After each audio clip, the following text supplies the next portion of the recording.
Here's the question. As a first-time CFO starting a new job, do you need a first 100 days plan? If it seems like all the experienced CFOs launched that straight after landing a new CFO job, then maybe you should too, right? Right? In my last video, I went through exactly what a first 100 days plan looks like, the context of why you'd consider employing one, the clear outcomes of what it will achieve, and some scenarios when you should use one. But in this video, I want to push all of that to the side, pause and ask some more probing questions and even some criticisms of a typical 100-day plan. And remember, while I'm talking about this from a CFO point of view, this is also a broader topic for a 100-day plan that any new executive leader might consider introducing.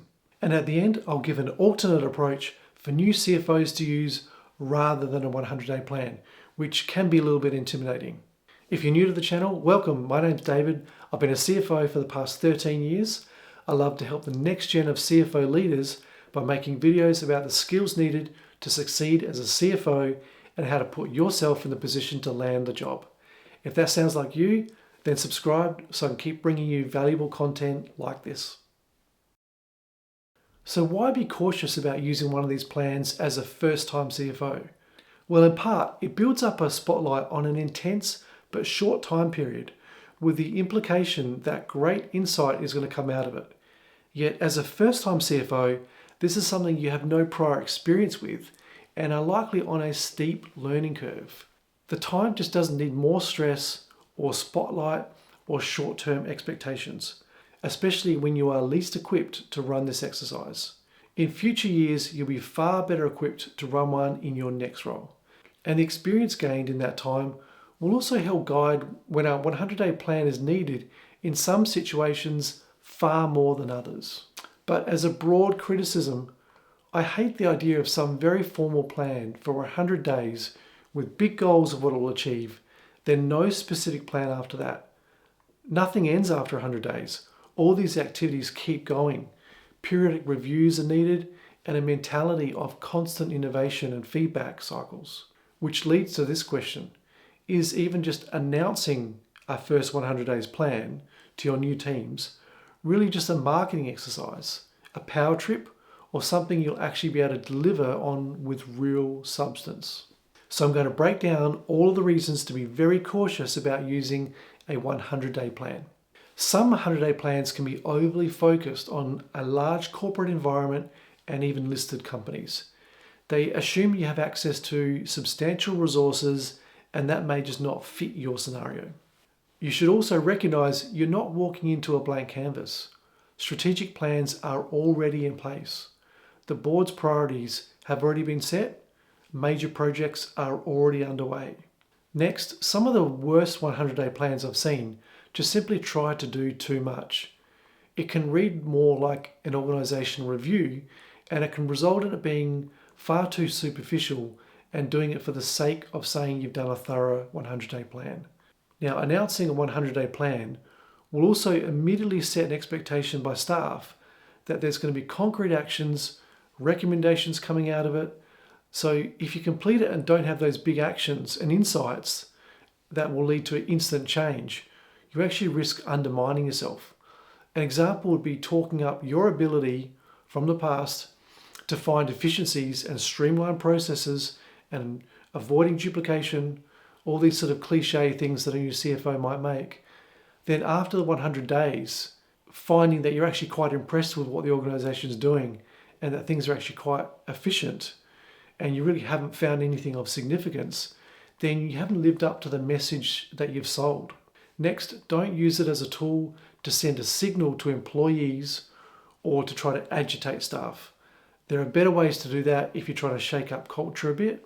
And then for staff, your first take on many staff might actually be off the mark.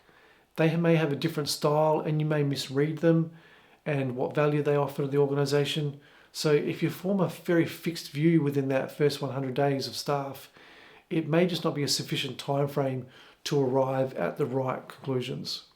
Next, a plan that leads to too many quick decisions with medium to large consequences can lead to mistrust by staff, just whether they're questioning how thorough some of the exercise has been.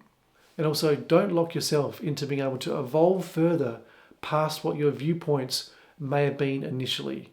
Over time, they're going to change, and you don't want to have to think you can't go back on them because you've made actions and consequences from very superficial reviews. Next, you don't want your plan to lead to making big strategic decisions when you may be misinformed from just the initial view on things, and you may not have gone deep enough and educated yourself on all the factors that should be considered. And don't use a 100-day plan as a way of deferring making decisions in that 100-day period. Business decisions still need to be made in that time that can't wait. And many of the plans will encourage you to use that last phase of the 100 days to go after some quick wins, get some runs on the board and show people that you've got some actions and you're taking steps. But if you do that at the expense of looking at the strategic properties, then you can be actually wasting time on things that at the end of the day aren't going to add masses of value. And I've certainly worked with people in the past where they would go in and prioritize all this low-hanging fruit, always going after the low-hanging fruit. But really, some of those things are not the big priorities. And it's maybe a mask of not wanting to go into some of the more difficult problems that are going to need more time, that will strategically add way more value. But sometimes it can be because that person is actually not trying to do things that are going to be medium and long-term related. And another example I've got is when the CEO loved coming up with those small quick win projects, but as soon as they hit any sort of roadblock, they would quickly be abandoned because then the time to resolve that wasn't going to be worth the benefits, what that was going to achieve. And now you're wasting time on things that then only get half done and then get thrown to the wayside. So instead, I'm going to suggest an alternate approach for, in particular, first-time CFOs. Now, initially, I would spend time with the CEO and the board, if possible, and I'd ask, what are they wanting from you? And what's their expectations from you in the first year? Listen carefully to those that appointed you because they have a vision of how they saw you being successful in the role.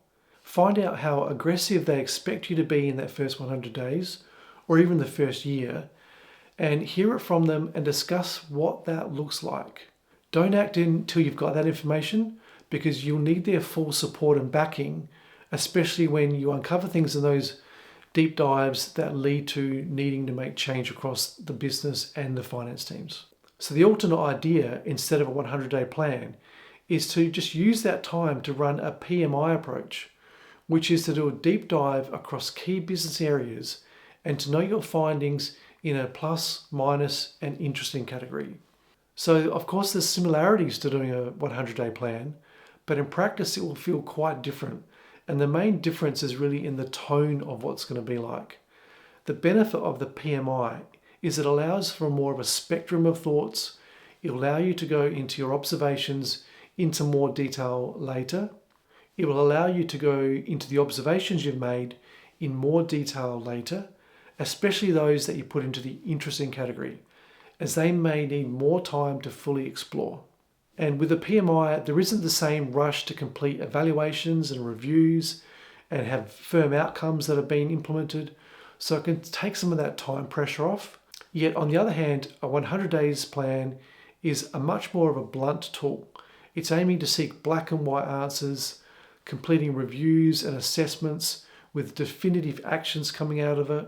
But I also equate the argument for a PMI approach as somewhat similar to the modern political approach when a candidate, far in advance of an election, goes on a listening tour or a series of town hall style events.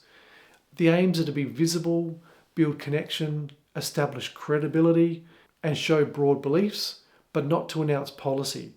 The purpose is to listen. And how is that not aligned exactly with the goals of what you should try to do and achieve in the first period of time as a new CFO? So this should at least give you some perspective around what tools might be best used as a first-time CFO going into a new role, and you can make up your own mind for what is best suited for you personally. Don't forget to check my part 1 video, which went over a sample task breakdown of an actual 100-day plan format, if that's of use to you as well. And my goal here is to help educate, give you options, and leave you with some questions to consider. So let me know your thoughts down below on whether you'd use a first 100 days plan as a new first-time CFO, or whether you'd maybe consider trying the PMI approach. And I'd love to hear about it. For the business and finance professionals, I've got tons more content coming designed just for you, starting with this one right here. And hit the subscribe button to join me as I share my CFO experience with you. Thanks for watching. Bye for now.